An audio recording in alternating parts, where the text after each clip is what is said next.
Engineer আপনারা জানেন, ইঞ্জিনিয়াররা গড়তে জানে, ভাঙতে জানে না। অর্থাৎ ইঞ্জিনিয়ার যদি কোনো কিছু ভাঙে সেখানে বিশাল কিছু করে, যেটা দৃষ্টিনন্দন এবং সেটা টেকসই হয়। এবং স্যারের নামের আগে আছে প্রদর্শনী, এবং স্যারের নামের পর হচ্ছে শান্ত।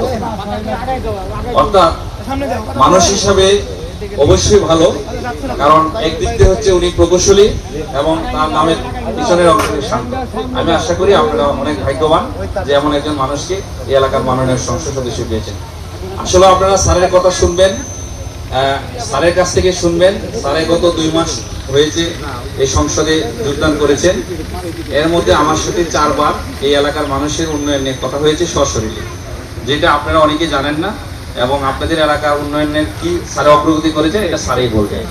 শুধু আমি একটা কথাই বলবো আপনাদেরকে, পানি উন্নয়ন বোর্ডে যে কাজগুলো বাস্তবায়ন করে আমরা দুর্নীতি মুক্ত এবং কোনো ধরনের কম কাজ করতে চাই না। আপনারা সেদিকে একটু খেয়াল রাখবেন। আমাদের প্রতিটা বস্তা, প্রতিটা সংখ্যা আপনারা গনে গনে নেবেন, আপনার এলাকাবাসী যারা রয়েছেন। কারণ আমরা দুর্নীতিকে প্রশ্রয় দেই না এবং দুর্নীতির সাথে কোনো কম্প্রোমাইজও করতে চাই না।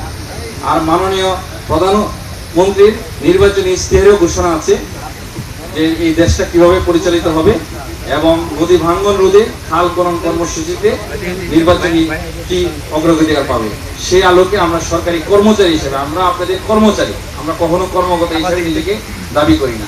সেই জন্য আপনাদের কাছে আমার অনুরোধ, আমরা মাঠ পর্যায়ে কাজ করি, আমাদের কাজগুলো পানির নিচে চলে যায়।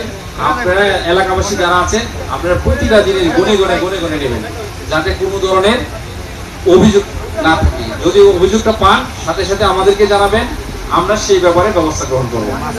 আর এই এলাকা যেহেতু নদী ভাঙ্গন এলাকা, নদী ভাঙ্গন এলাকায় কি উদ্যোগ গ্রহণ করেছি এটা আমাদের মাননীয় প্রধান অতিথি মহোদয়, আমাদের মাননীয় সংসদ সদস্য স্যার সেটা আপনাদেরকে বলবেন।